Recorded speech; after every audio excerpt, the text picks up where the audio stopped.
Gym first day வந்து எல்லாருக்கும் ஈஸியா இருக்கு. ஆனா செகண்ட் டேல பாத்தீங்கன்னா சின்ன ஒரு பாடி பெயின் ஒன்று வரும். தேர்ட் டேல வந்து நிறைய பேர் வந்து ஜிம்மை ஸ்கிப் பண்ணிடுவாங்க. இதுதான் பிகினர்ஸ் ப்ராப்ளம். ஆனா சயின்ஸ் என்ன சொல்லுதுன்னா ஃபுல் பாடி ஸ்பிளிட் வந்து பிகினர்ஸுக்கு வந்து பெஸ்டா இருக்கு. நிறைய பிகினர்ஸ் பண்ற மிஸ்டேக் என்னன்னா ஒரு நாளைக்கு செஸ்ட்டுக்கு ஒர்க் அவுட் பண்ணுவாங்க, அடுத்த நாள் ஆர்ம்ஸுக்கு ஒர்க் அவுட் பண்ணுவாங்க, எப்படியோ ஸ்ட்ரெச்சரே எல்லாம் ஒர்க் அவுட் பண்ணிட்டு இருப்பாங்க. ஆனா சயின்ஸ் என்ன சொல்லுதுன்னா மசில் க்ரோ ஆகுறதுக்கு ஃப்ரீக்குவன்சி வந்து இம்பார்ட்டண்டா இருக்கு. ஓகே, இப்போ வந்து ஃபுல் பாடி ஸ்பிளிட் பத்தி பார்த்தோம்னா இது எப்படி இருக்கும்னு பார்த்தோம்னா ஒரு வீக்ல வந்து 2 ல இருந்து 3 தடவை வந்து ஒரு மசில் வந்து ட்ரெயின் ஆகும்.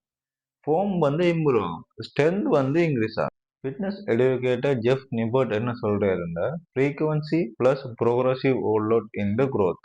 எக்ஸாம்பிளா சொன்னோம்னா மண்டே வந்து ஃபுல் பாடி, வென்ஸ்டே வந்து ஃபுல் பாடி, ஃப்ரைடே வந்து ஃபுல் பாடி.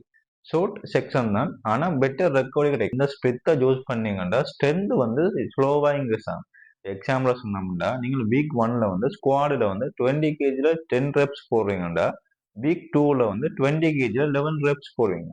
அப்படி பண்ணேங்க வந்து மசில் வந்து ஸ்லோவா அடாப்ட் ஆகும். ஓகே, இது எப்படி ஒர்க் ஆகுதுன்னு பார்த்தோம்னா இப்போ வந்து ஒரு வீக்ல வந்து எல்லா மசிலும் வந்து பேலன்ஸ்டா ஒர்க் ஆகும். Perfectly balanced. இது வந்து ஓவர் ட்ரைனிங் வந்து குறைவா இருக்கு. ஓவர் ட்ரைனிங் குறைவு வந்து ஓவர் ட்ரைனிங்கே இருக்காது.